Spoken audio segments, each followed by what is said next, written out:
آفات، حادثات، مشکلات دو قسم کی ہیں. ایک قسم کی آفت وہ ہے جو آزمائش کے طور پر ہے، اللہ تعالیٰ آزما رہا ہے بندے کو، اور وہ آزمائش کے طور پر رب العالمین کی طرف سے وہ پریشانی آئی ہے. دوسری پریشانی کی صورت یہ ہو سکتی ہے کہ مکافات عمل، کفارۂ ذنوب، گناہوں کے کفارے کے طور پر وہ مشکل آ گئی کہ اللہ رب العالمین نے کسی بندے کے گناہوں کا کفارہ کرنا تھا، اس کو مشکل میں ڈال دیا، اس نے اس پر صبر کیا، رب کی بارگاہ سے اجر کمایا، اس کے گناہوں کا کفارہ ہوا. کہتے ہیں یہ دو صورتیں ہو سکتی ہیں، آزمائش کی، مشکل کی، مصیبت کی. ظالم کے ظلم کا جب انسان بدلہ نہیں لیتا، مظلوم جب ظالم کے ظلم کا بدلہ نہیں لیتا تو اللہ کی طرف سے وہ بدلہ ہوتا ہے، اور اللہ رب العالمین مظلوم کو صبر دے کر اس کے اجر میں اضافہ کرتا ہے، اس کے لیے اس اجر پر رب کی طرف سے انعام ہوتا ہے، اکرام ہوتا ہے. آقا کریم صلی اللہ علیہ وسلم نے فرمایا مسلمان کو جو بھی مصیبت پریشانی پہنچتی ہے، چاہے کانٹا ہی چبھ جائے، فرمایا وہ دو میں سے ایک فائدہ ضرور حاصل کرتا ہے. کانٹا چبھ گیا، چھوٹی سی مشکل ہے نا، چھوٹی سی مصیبت ہے، جا رہے تھے راستے میں کانٹا چبھ گیا پاؤں میں، بہت بڑی مشکل نہیں ہے، بہت بڑی مصیبت نہیں ہے، چھوٹی سی ہے بظاہر. فرمایا دو میں سے ایک اجر ضرور پائے گا. وہ ایک فائدہ کیا ہو سکتا ہے؟ فرمایا یا تو اس کا گناہ معاف کر دیا جائے گا جو اسی مصیبت پر صبر کی وجہ سے موقوف تھا، ایسا گناہ تھا جو اس مصیبت پر صبر کرنے کی وجہ سے وہ معاف ہو گیا، یا پھر اللہ رب العالمین اس کو بزرگی عطا فرمائے گا، اس کے درجے میں اضافہ کرے گا جو کہ اس صبر کے بغیر ممکن نہیں تھا، جو کانٹا یا چبھنے کے وقت میں اس نے صبر کیا ہے. حدیث پاک میں آتا ہے، مصطفیٰ کریم صلی اللہ علیہ وسلم نے فرمایا جسے کوئی مصیبت پہنچے وہ میری مصیبت کو یاد کر لے کیونکہ وہ سب سے بڑی مصیبت ہے. آقا کریم صلی اللہ علیہ وسلم نے اس کائنات میں جب تبلیغ رسالت فرمائی ہے، ہر طرف کفر کا اندھیرا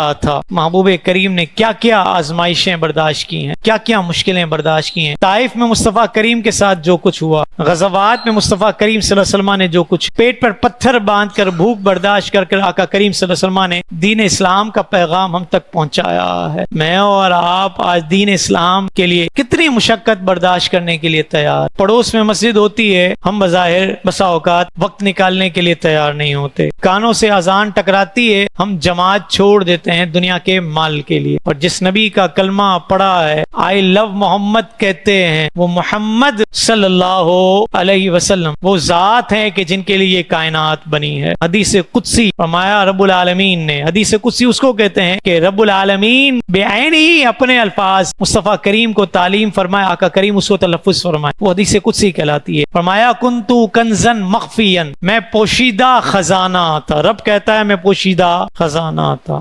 فاحببت، مجھے محبت ہوئی، میں نے چاہا کیا، ان اعرفا، میں جانا جاؤں، پہچانا جاؤں. فخلقت الخلق، فخلقت محمد صلی اللہ علیہ وسلم، میں نے مخلوق کو بنایا، قلم بنائے، لوح بنائے، زمین و آسمان بنا، میں نے محمد صلی اللہ علیہ وسلم کو تخلیق کیا. حضور سب سے پہلے تخلیق ہوئے. حضور نے خود فرمایا انا اول الخلق، میں سب سے پہلے تخلیق کیے جانے والا ہوں. تشریف لانے کے اعتبار سے آخر میں ہوں، تخلیق کے اعتبار سے سب سے پہلا ہوں. تو آئی لو محمد کے پیچھے یہ سب کچھ ہے. مسلمان کمزور پڑتے ہیں تو دشمنوں کی ہمت مضبوط ہوتی ہے. نام محمد پر پرچے کٹیں، غور کرنا چاہیے. نام محمد پر روئے زمین میں بچہ بچہ جان دینے کے لیے تیار ہے. حضور کے نام پر جان دینے کے لیے تیار ہے. حسن یوسف پہ کٹی مصر میں انگشت زنا، سر کٹاتے ہیں تیرے نام پہ مردان عرب. یوسف علیہ السلام کے نام پر تو فقط جو ہے وہ حسن کو دیکھ کر انگلیاں کاٹی تھی عورتوں نے. نام محمد پر عرب کا جوان اپنی گردن کٹواتا